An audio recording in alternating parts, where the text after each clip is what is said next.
Anthony Davis gave the Lakers absolutely everything he had on a night they absolutely needed it.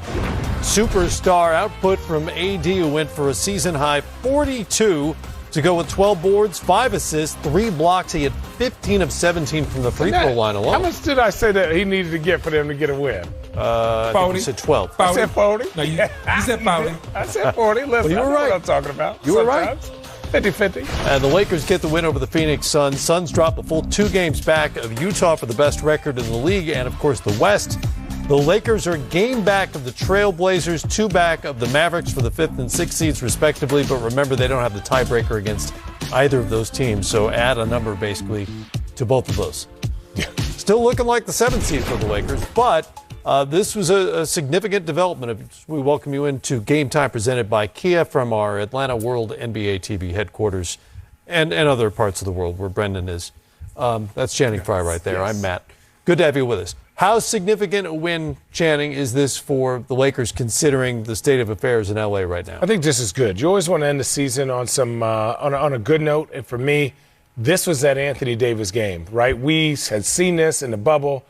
He's the most unstoppable guy in the Western Conference. I know that sounds crazy, but at his height, at his CP, this team is dangerous. And adding Braun and adding Dennis Schroeder defensively, they are really, really good. I think tonight, at the beginning of the game, you saw them run some playoff runs, and that's what you call like a run, is where somebody goes and double teams the next best guy until the guy who you want to have the ball gets the ball. And Dario Saric got that a little bit.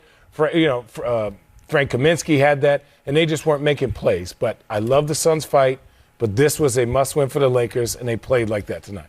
You know, Brandon, can we go back to Anthony Davis is the most dominant player in the Western Conference? He didn't say dominant. I did not say dominant. I said unguardable. Unguardable. So he's more unguardable than guys like Steph, Dame, I Luka, think in a playoff series. LeBron. I think, okay, well, let's just say this. Anthony Davis tonight, with everyone out there, is unguardable. Steph is having a crazy year. He would be up there, but at his height, you can't double team him. Who are you going to double team him with?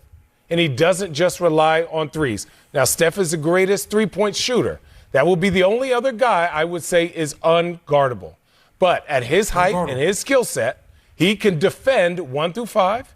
He can play any position on the floor. He can post up. Steph isn't a post-up guy, but he is the greatest shooter of all time.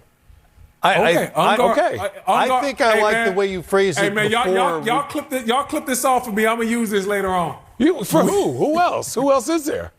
What are you working on another show? What other shows you working on? You got to stick with the big man.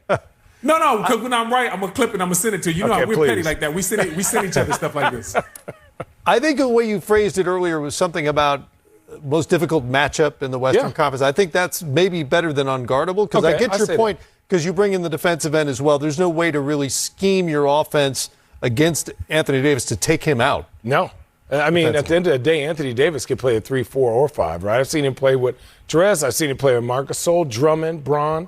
And then there's no one in the Western Conference at his size and skill set that you would say, you know what, I'm comfortable with him guarding him, 90% of the time. Even tonight, he had Ayton guarding him. He had Saric guarding him. He had Kaminsky guarding him. He had Crowder. He had Mikal Bridges. And he barbecued the whole team because he just knows what to do. He faces up on small guys, and he goes to work with his handles skill set for big guys. Pretty unguardable tonight with a season high 42 for Anthony Davis. I'm on the phone with the Joker. He said he's the most unguardable force in the Western Conference. Okay. Yeah, Joke, I got you. I got to go back to doing this show. So hold on. Should we show him the championship ring that Anthony Davis got last year? About how Joker would have one too if he played with LeBron. Hey, he would. Hey, true that. Hey, listen. I like when we go to prop comedy here on the show. Let's hear from Anthony Davis, who spoke to Smith. The playoff implications tonight for both of these teams. Suns just off the pace, top the West as they battle Utah for the #1 record overall in the league, and the Lakers, of course, the top 6 are auto qualifiers in this new play-in format. Teams 7 through 10 in that play-in tournament.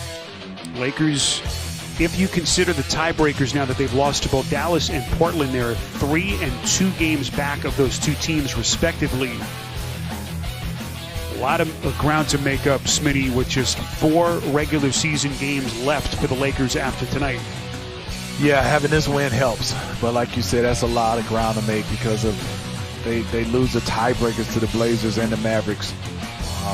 But I think one thing is, if you can get that guy back, LeBron James, this gives you a lot of, I would say, momentum. It's the NBA play-in tournament.